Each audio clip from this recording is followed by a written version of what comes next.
Welcome to The Explainer. Today, we're going to be financial detectives. We're going to crack a case that, honestly, stumps a lot of investors. The mystery of the missing cash. We're going to uncover the real story that's hiding behind a company's big, flashy profit numbers. All right, let's just dive right in. I want you to picture this. You see a company, its stock is flying high. They're all over the news announcing these record-breaking earnings, but behind the curtain, they're actually struggling to pay their bills. Now, this isn't just a weird little puzzle. This is exactly how huge, seemingly invincible companies can just suddenly collapse. So the question is, are their profits for real, or are they just numbers on a page, what we call paper profits? So, to solve this mystery, every financial investigator needs one crucial tool in their toolkit. It's a pretty simple ratio, actually, but it's what helps us separate fact from fiction. It's called the operating cash flow to sales ratio.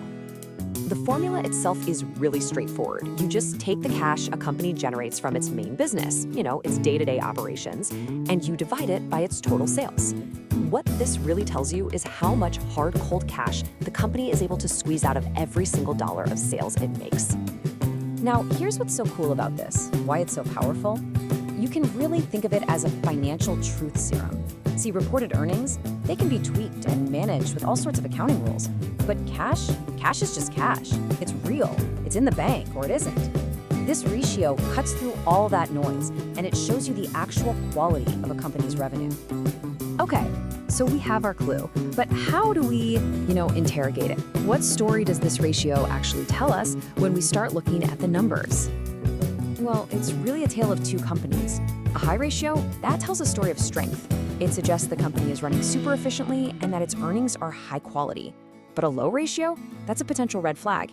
It means poor cash conversion. So even if they're reporting huge sales, they might not have the actual money to pay suppliers, invest in their own growth, or even make payroll. And that's a serious problem. All right, theory is one thing, but let's see how this works in the real world. The best way to use this clue is by comparing suspects side by side. So let's put two similar companies in a lineup and see what we find. And this just perfectly illustrates the difference. Let's say we've got company A and company B. Look at company A, a ratio of 40%. That means for every single dollar in sales, it's generating 40 cents in real, actual operating cash. That is fantastic. But then you look over at company B, and yikes, it's only generating 10 cents of cash for every dollar it sells. So let me ask you, if both of these companies are in the same industry and they have similar business models, which one's financial story do you trust more? I mean, it's pretty obvious, right? A persistent gap this big is a major, major clue that you need to investigate deeper. It could mean something is fundamentally weaker about company B's business, or maybe even its accounting practices. But hold on, any good detective knows you never ever rely on a single piece of evidence out of context. You have to compare companies within the same industry. You've got to look at the trend over several years, not just one quarter, and you have to think about the business itself. Does it have natural swings in cash flow, like a construction company or a seasonal retailer? Context is absolutely everything. So we've got our primary clue, but how do we use it to build a final convincing case? This is how you go from just having a clue to reaching a firm conviction about a company's real financial health. Here is your simple three-step investigation process.